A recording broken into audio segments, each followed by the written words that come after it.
Homeowner Association Karen attacks US Army Colonel. Gets shocked when she calls Pentagon. For years, the residents of Oakwood Estate lived under the watchful eye of their Homeowners Association president, a woman known simply as Karen. Her control over the neighborhood was absolute, her word final. To the outside world, she was the guardian of property values and community standards. To those who lived under her rule, she was a dictator. Karen's day typically began at dawn. She would emerge from her meticulously maintained colonial-style home, clipboard in hand, ready to document any and all violations against her ever-growing list of rules and regulations. No blade of grass was too short, no mailbox too crooked to escape her inspection. I remember the day I got a notice for having my garbage bin visible from the street, recalls Sarah Thompson, a longtime resident. It was 6:05 a.m. Pickup was at 6 o'clock a.m. I had overslept by 5 minutes. And there it was, a bright yellow penalty notice stuck to my front door. But it wasn't just the petty infractions that made Karen's rule so suffocating. It was the way she wielded her power, the casual harshness with which she forced her will upon the neighborhood. Mark Rodriguez, another resident, shares his experience. My daughter was selling lemonade to raise money for her school trip. Within 10 minutes, Karen was there demanding to see a business license. She threatened to call the police if we didn't shut it down immediately. My little girl was in tears. As weeks turned into months and months into years, Karen's grip on the community strengthened. She installed security cameras throughout the neighborhood, ostensibly for everyone's safety. In reality, they were tools for her to monitor the activities of every resident. It felt like we were living in a cage, says Emily Chen, newer resident. I couldn't even have friends over without Karen questioning who they were and how long they planned to stay. It was oppressive. Karen's tactics escalated. Threats of fines turned into actual financial burdens. Warnings became eviction notices. The community lived in fear, never knowing when they might violate her arbitrary rules. I've lived through wars, says retired veteran Frank Miller, his voice heavy with emotion, but I've never felt as helpless as I did living under Karen's thumb. It was psychological warfare, pure and simple. The situation seemed unbearable. Many residents considered moving, but the housing market was tough, and Karen's reputation had spread to neighboring communities, making it difficult to sell. Then, on a warm summer day in 2024, a moving truck pulled up to number 17 Oakwood Drive. The house had been empty for months, its previous owners having fled in the night, unable to endure Karen's tyranny any longer. As the movers unloaded boxes and furnishings, a sleek black car pulled into the driveway. The door opened and out stepped a woman in an impeccably pressed military uniform. Her posture was rigidly straight, her gaze steady and confident. This was Colonel Naomi Campbell, decorated US Army officer, veteran of multiple tours, and Oakwood Estates' newest inhabitant. As she surveyed her new home, Karen watched from across the street, her eyes tightening. Little did either woman know that their inevitable confrontation would shake the core of Oakwood Estates and alter the lives of its residents forever. In the days that followed, the neighborhood held its collective breath. The unstoppable force of Karen's will was about to meet the immovable object of Colonel Campbell's principles, and in the clash that was to come, the true meaning of community justice and the American dream would be put to the trial. What happened next? Well, that's where our story truly begins. Before we continue, tell us where you're watching from in the comments section, and don't forget to like, comment, and hit the subscribe button for more of these captivating stories. Colonel Naomi Campbell's military career was nothing short of exemplary. With over 20 years of service, multiple combat tours, and a chest full of medals, she had risen through the ranks to become one of the most respected leaders in the US Army. Her reputation for fairness, strategic thinking, and unwavering honor had earned her the admiration of both superiors and subordinates alike. After decades of moving from base to base, Naomi decided it was time to put down foundations. She chose Oakwood Estates, a charming suburban community known for its manicured lawns, tree-lined streets, and tight-knit neighborhood feel. On the surface, it seemed like the perfect place to call home. However, beneath the polished exterior, of Oakwood Estates lay a community gripped by fear and bitterness. At the center of this tension was Karen Whitman, the iron-fisted president of the Homeowners Association. Karen's rule over Oakwood Estates was marked by a merciless pursuit of what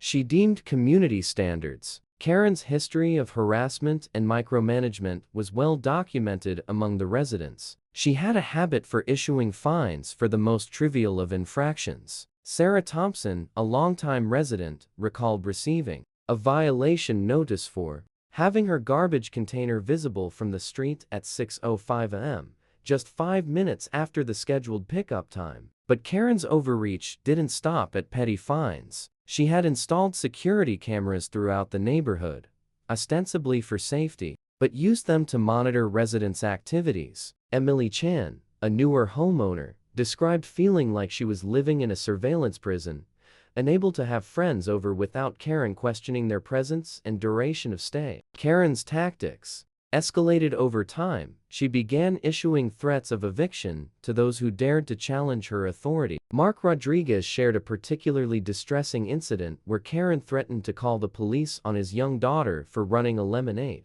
stand without a business permit. As Karen's power grew unchecked, the community's spirit faded. Longtime residents considered moving, but the housing market was tough, and Karen's reputation had spread, making it difficult to sell the atmosphere in Oakwood Estates had shifted from neighborly to fearful, with residents walking on edge to avoid Karen's wrath. How long could Karen's tyranny continue unchecked? And who would be brave enough to stand up to her? Little did Karen know, her reign of terror was about to meet its match in the form of Colonel Naomi Campbell, a woman who had faced far more formidable adversaries than a power-hungry homeowner association president. The tranquility of Oakwood Estates was shattered one sunny afternoon, when Karen, clipboard in hand, marched up to Colonel Naomi Campbell's front door.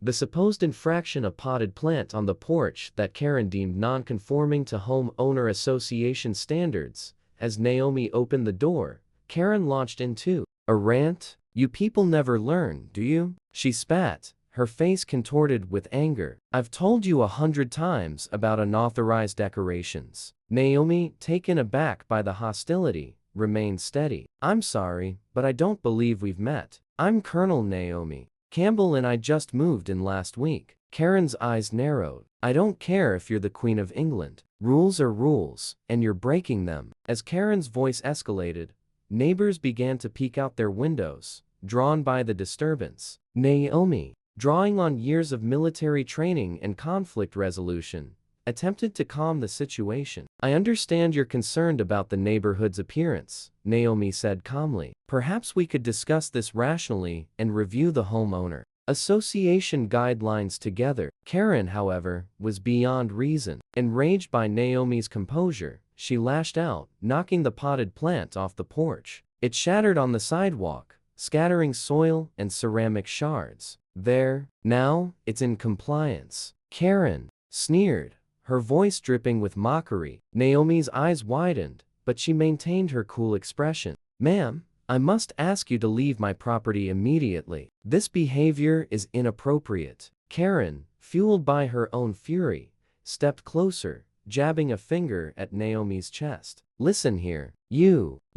She hesitated, then spat out a racial slur that made the onlooking neighbors gasp. Naomi's jaw tightened, but she didn't react. "I'm going to ask you one more time to leave. If you don't, I'll have no choice but to call the police." Karen laughed, a harsh, mirthless sound. "Go ahead, call them. I run this neighborhood and they know it. And let me tell you something else." She leaned in, her voice low and threatening. "I know all about your kind. If you think you and your family are going to be welcome here, think again. We have ways of dealing with people who don't fit." In the warning hung in the air, heavy and ominous. Naomi's eyes flashed with a mixture of anger and determination. She had faced down enemies in war zones, but never expected to encounter such blatant hostility in her own front yard with tensions at a boiling point. How would Colonel Campbell respond to this blatant attack on her and her family? The neighborhood held its collective breath, waiting to see what would happen next. Colonel Naomi Campbell took a deep breath. Her military training, kicking in as she faced the raging Karen with the calm that masked the gravity of the situation. Naomi spoke, her voice steady and authoritative. "Mrs. Whitman, I want you to listen carefully. Your actions today constitute harassment, property damage, and what could be classified as a hate crime. As a serving officer in the United States Army, I am obligated to report this incident to my superiors. At the Pentagon." Karen's face flushed with anger moments ago, suddenly drained of color. The Pentagon?" she stammered, her bravado disappearing. "Yes, the Pentagon," Naomi confirmed. "They take these matters very seriously, especially when they involve discrimination against military personnel. I suggest you prepare yourself for a thorough examination." The realization of what she had done began to sink in Karen. Her eyes darted around, noticing for the first time the neighbors watching from their windows and porches. The once cowed residents now were expressions of grim approval. Within hours, the wheels of military justice began to turn. A team from the Army's Criminal Investigation Division arrived in Oakwood Estates, their presence sending shockwaves through the community. They interviewed residents, collected evidence, and began building a case against Karen. As news of the investigation spread, something remarkable happened. Residents, emboldened by Naomi's stand, began coming forward with their own stories of Karen's tyranny. Mark Rodriguez shared how Karen had threatened his daughter over a lemonade stand. Emily Chen recounted feeling like a prisoner in her own home due to Karen monitoring. The floodgates had opened and years of pent-up frustration and fear poured out. The investigators' notepads filled with accounts of Karen's reign of terror, frivolous fines, threats, and blatant bias. Karen, once the self-proclaimed ruler of Oakwood Estates, found herself isolated and under investigation. The Homeowner Association Board, long cowed by her dominating presence, called an emergency meeting to discuss her dismissal. As the investigation progressed, the community began to transform. Neighbors who had once avoided eye contact now greeted each other warmly. Impromptu gatherings sprang up on lawns and driveways as people shared their experiences and began to rebuild the sense of community that Karen had destroyed. With the tables turned, how would Karen face the outcome of her actions? And what changes would this bring to the community? The residents of Oakwood Estates watched with anticipation as justice unfolded before their eyes, daring to hope for a brighter, more welcoming future. The aftermath of Karen's confrontation with Colonel Naomi Campbell sent shock waves through Oakwood Estates. Within days of the Pentagon's involvement, an emergency homeowner association meeting was called. The community, once cowed into silence, now spoke with a unified voice. Karen was swiftly removed from her position on the Homeowner Association Board. As the dust settled, the full extent of Karen's wrongdoings came to light. Financial audits revealed years of mismanagement and potential fraud. The local authorities, in conjunction with military investigators, launched a comprehensive investigation into Karen's actions. The possibility of criminal charges loomed large, serving as a stark reminder of the penalties of abusing power. The healing process for Oakwood Estates began almost immediately with Karen's expulsion. A weight seemed to lift from the community. Neighbors who had once avoided eye contact now greeted each other warmly. Impromptu gatherings sprang up on lawns and driveways as people shared their experiences and began to rebuild the sense of community that had been fractured. This incident served as a powerful reminder of the importance of standing up against oppression. Colonel Campbell's actions demonstrated that one person's courage could inspire an entire community to reclaim their voice. The dangers of unchecked power had been laid bare, and the residents of Oakwood Estates were determined never to let such a situation arise again. The events at Oakwood Estates sparked a wider conversation about homeowner association governance and responsibility. Community members began advocating for greater transparency in homeowner association operations and stricter regulations of board members. They recognized that community solidarity was not just about shared spaces, but about shared values and mutual consideration. To those watching the story unfold, remember, your voice counts. If you see unfairness or abuse of power in your own community,